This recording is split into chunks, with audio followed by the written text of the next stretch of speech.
सुनो, क्या आप ऑफिस से आते हुए सब्जी लेते आओगे? गीता जल्दी जल्दी घर में ताला लगाते हुए बोली। सुनकर गोपाल चौंक गया। बोला, क्यों, तुम्हें क्या हुआ? रोज तो तुम ही लाती हो। आज मुझे घर आने में देर हो जाएगी। मम्मी के घर जाना है, उनकी तबीयत ठीक नहीं है। गीता की बात सुनते ही गोपाल की तिहरियां चढ़ गईं। तुम्हें तो रोज मायके जाने का कोई न कोई बहाना चाहिए। कभी मम्मी की तबीयत ठीक नहीं है तो कभी पापा का मूड खराब है। गोपाल झुंझलाते हुए बोला। गोपाल की बात सुनकर गीता रोवासी हो गई। माँ बाप की इकलौती संतान गीता ने विवाह से पहले ही गोपाल से कह दिया था कि उसे अपने माँ बाप का ख्याल रखना है। तब तो गोपाल ने उसकी इस सोच को सराहा था, लेकिन अब जब भी वह मायके जाने का नाम लेती है, गोपाल ऐसे ही रिएक्ट करता है। वैसे तो वह चुपचाप गोपाल की बात सुन लेती है, लेकिन आज उसकी बात गीता के मन में चुभ गई। अतः वह भी गुस्से भरे लहजे में बोली, ठीक है, अब मैं वापस घर नहीं आऊँगी, वहीं रह लूँगी। गोपाल ने गीता की बात को हल्के में लिया और उसे बस स्टॉप पर छोड़कर ऑफिस चला गया। गीता का मूड पूरी तरह खराब हो गया था। बस जब उसके सामने से रुकी तो वह अनमनी सी उसमें चढ़ गई। ऑफिस में जल्दी जल्दी पेंडिंग काम निपटा कर लंच में घर के लिए निकल गई, लेकिन घर जाने के बजाय अपनी सहेली रति के पास चली गई। दरवाजे पर गीता को देखते ही रति खुशी से उसके गले लग गई। उसके उदास चेहरे की ओर देखते हुए रति बोली, सच सच बता, क्या हुआ? गोपाल से फिर झगड़ा हुआ है क्या? नहीं यार, ऐसी बात नहीं है। गीता आंखें चुराते हुए बोली। अच्छा, तो अब तुम मुझसे बात छिपाओगी? रति नाराजगी दिखाते हुए बोली। नहीं यार, तुझसे क्या छिपाना, तुझे तो सब पता है। गीता रति का हाथ पकड़ते हुए बोली। अच्छा ठीक है, तू बैठ, मैं अभी आती हूँ, कहकर रति किचन में चली गई। थोड़ी देर बाद चाय नाश्ता लेकर बाहर आई। जब गीता नाश्ता कर चुकी तो रति बोली, अब के बता, क्या बात है? क्यों इस खूबसूरत चेहरे पर 12 बज रहे हैं? क्या बताऊं यार, रोज रोज की किचकिच से तंग आ गई हूँ। जब भी गोपाल से मम्मी के घर जाने की बात करती हूँ तो उसका पारा चढ़ जाता है। तू तो जानती ही है कि मम्मी पापा का मेरे अलावा और कोई नहीं है। गोपाल से यह बात मैंने पहले ही कह दी थी कि विवाह के बाद भी मैं मम्मी पापा की जिम्मेदारी इसी तरह निभाऊंगी। तब तो उन्होंने हंसते हुए हामी भर दी थी, लेकिन अब अपनी ही बात से पलट गए हैं। अच्छा, तो यह बात है, गोपाल ने फिर से तेरे मायके जाने पर एतराज़ जताया, इसीलिए तेरा मूड खराब है। रति ठंडी सांस लेते हुए बोली। चिंता न कर, इस समस्या का कोई समाधान निकालते हैं। क्या समाधान निकालेगा इसका? मेरी तो कुछ समझ में नहीं आ रहा है। एक तरफ मम्मी पापा हैं तो दूसरी ओर गोपाल। दोनों के प्रति अपने अपने दायित्व निभाते निभाते मैं तो थक गई हूँ। कभी कभी तो मन करता है सब कुछ छोड़कर कहीं दूर भाग जाऊँ। गीता रुआसे स्वर में बोली। रति कुछ सोचते हुए बोली, सही कह रही है तू, कुछ दिनों के लिए इन झमेले से कहीं दूर चली जा। तब गोपाल को पता चलेगा कि बीवी घर में ना रहे तो कैसा महसूस होता है। क्या तू मेरी बात से सहमत है रति? गीता असमंजस में भर कर बोली। और नहीं तो क्या, मैं कोई बात बिना सोचे समझे थोड़े ही करती हूँ, रति बोली। पर जाऊँ कहाँ यार, यह भी तो समस्या है। कहीं जाने की ज़रूरत नहीं है, यहीं मेरे पास ही रह। अमन पूरे 1 महीने के लिए बाहर गए हैं, मैं घर में अकेली ही हूँ। दोनों सहेलियाँ मिलकर कॉलेज के दिनों की यादों को ताज़ा करेंगी। चल यही ठीक है, कुछ दिन मैं तेरे पास ही रहती हूँ। गीता राहत की सांस लेते हुए बोली। अभी गोपाल को इस बारे में कुछ भी नहीं बताना, उन्हें भी तो पता चले तेरी कीमत। आज जब तू न घर नहीं पहुँचेगी तो बच्चू को पता चलेगा। रति से अपने मन की बात बताने के बाद गीता को बहुत हल्का महसूस कर रही थी। रति ने गीता के अपने घर रहने की बात उसके माता पिता और उस सास ससुर को बता दी और साथ ही यह भी बोला कि वे गोपाल से यह बात न बताएं कि गीता कहाँ पर है। ऑफिस जाकर गोपाल गीता से हुए झगड़े की बात भूलकर अपने काम में बिजी हो गया। जब घड़ी में 8 बजे तो उसे घर जाने की सुध आई। घर पहुंचने के बाद उसने घर पर ताला देखा तो उसे सुबह के वाद विवाद की याद आई। वह बड़बड़ाते हुए ताला खोलने लगा। कितना भी मना कर लो मैडम को, पर मानेंगी नहीं, अपने ही मन की करेंगी। मायके जाना बंद नहीं कर सकती, चाहे उसके लिए भले ही पति से झगड़ा मोल लेना पड़े। जब रात के 11 बज गए तब भी गीता घर नहीं आई तो गोपाल को गुस्सा आने लगा कि आज तो हद हो गई। 11 बज गए पर मैडम का कहीं पता नहीं। आज घर आए तो इस मामले का सही तरीके से निपटारा करता हूँ।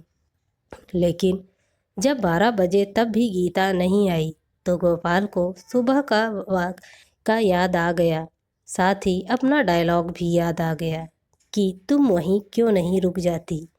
अब उसे अपने आप पर गुस्सा आने लगा कि क्यों नहीं वह अपनी ज़बान पर नियंत्रण रख पाता है। अभी वह गीता को फ़ोन करने ही की सोच रहा था कि फ़ोन की घंटी बज उठी। धड़कते दिल से उसने रिसीवर उठाया तो उसके ससुर थे। क्या बात है पापा जी, इतनी रात को फ़ोन क्यों किया? गोपाल झल्लाते हुए बोला, बेटा ज़रा गीता से बात करवा दो। आज वह यहाँ आने वाली थी पर आई नहीं। उसकी तबीयत तो ठीक है ना? रमन सुस्त स्वर में बोले। रमन की बात सुनकर गोपाल घबराहट भरे स्वर में बोला, क्या गीता आप लोगों के पास नहीं गई है? वह तो वहीं जाने वाली थी, अभी तक घर भी नहीं आई है। क्या कह रहे हो तुम? कहाँ चली गई मेरी बेटी बिना बताए? रमन रुआसे स्वर में बोले, फिर रिसीवर रख दिया। अब तो गोपाल की हालत खराब हो गई। वह बार बार गीता के मोबाइल पर फ़ोन करने लगा, लेकिन उसका फ़ोन स्विच ऑफ आ रहा था। सुबह होते ही गोपाल सबसे पहले गीता के मायके गया। उसे लगा शायद गीता अपने मम्मी पापा के पास गई हो और उसे सबक सिखाने के लिए यह सब कर रही हो। लेकिन जब गीता वहाँ भी नहीं मिली तो वह निराश होकर उसके ऑफिस गया। वहाँ तो पता चला कि गीता तो लंच के समय ही ऑफिस से चली गई थी और आज ऑफिस नहीं आई है। हताश सा गोपाल घर चला गया। पूरा दिन वह गीता की अच्छाइयों को याद करके सुबकता रहा और यह सोचकर कहीं नहीं गया कि शायद गीता घर वापस आ जाए। लेकिन सुबह से रात हो गई, गीता नहीं आई। गीता और रति दोनों रात भर गप्पे मारती रहीं।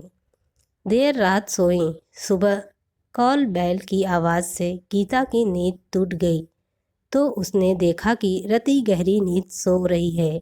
गीता का मन उसे जगाने को नहीं हुआ। वह यह सोचकर दरवाज़ा खोलने चली गई कि दूध वाला आया होगा। गीता ने दरवाज़ा खोला तो देखा कि दरवाजे पर 4 अजनबी खड़े हैं। उन्हें देखकर वह घबरा गई और जल्द से दरवाज़ा बंद करने लगी, लेकिन इससे पहले ही उन चारों में से 2 ने गीता को दबोचकर गाड़ी में डाल दिया। जब गीता की आंख खुली तो उसने खुद को एक कच्चे घर में पाया। वह घबराई सी इधर उधर देखने लगी, लेकिन कुछ समय नहीं आया तो गीता घबराहट के मारे रोने लगी। उसकी समझ में नहीं आ रहा था कि क्या करे, किससे बात करे। फिर चुपचाप किसी के आने की राह देखने लगी। शाम के करीब 5-6 बजे 2 लोग आए और गीता से उसके पति के बारे में पूछने लगे। गीता ने अपने पति गोपाल के बारे में बता दिया तो वे बोले, हम गोपाल की नहीं अमन की बात कर रहे हैं। अमन तो मेरी सहेली रति का पति है। गीता ने हचकिचाते हुए पूछा। क्या किया है उसने? और आप लोग मुझे क्यों पकड़ कर लाए हैं? गीता की बात सुनकर दोनों अजनबी हचकिचा गए। उन्होंने गीता को डांटते हुए कहा, ज़्यादा स्मार्ट बनने की कोशिश ना करो। तुम्हारे पति ने हमारे मालिक से कर्जा लिया है और अब उसे चुकाने से कतरा रहा है। जब तक हमारा पैसा नहीं मिलेगा हम तुम्हें नहीं छोड़ेंगे। पैसा नहीं मिला तो तुम्हें बेच देंगे। अजनबियों की बात सुनकर गीता के हाथ पांव फूल गए। वह सोचने लगी कि अजीब मुसीबत में फंस गई, कैसे छुटकारा मिलेगा। काश गोपाल को फ़ोन कर पाती। दोनों अजनबी गीता को धमका कर चले गए। जब अगले दिन भी गीता अपने घर नहीं पहुंची तो गोपाल बुरी तरह टूट गया। उसकी समझ में नहीं आ रहा था कि क्या करे। गीता को गए 2 दिन हो गए थे, लेकिन उसकी कोई खबर नहीं थी। कहीं वह किसी हादसे का शिकार तो नहीं हो गई। यह सोच सोचकर वह रोने लगा। अगले दिन डोरबेल की आवाज़ से उसकी नींद टूटी। वह खुशी खुशी यह सोचकर दरवाज़ा खोलने गया कि शायद गीता हो दरवाजे पर, लेकिन सामने उसके माता पिता खड़े थे। उन्हें देखते ही गोपाल के सब्र का बाँध टूट गया और वह अपने माता पिता के गले लगकर बच्चों की तरह रोने लगा। उसके इस तरह रोने पर घबराते हुए उसके पिता बोले, क्या बात है, तुम रो क्यों रहे हो? सब ठीक तो है? नहीं पिताजी, कुछ भी ठीक नहीं है। गीता घर छोड़कर चली गई है। 2 दिन हो गए लेकिन घर वापस नहीं आई। गोपाल सुबकते हुए बोला, क्या कहा? बहू घर छोड़कर चली गई? पर क्यों?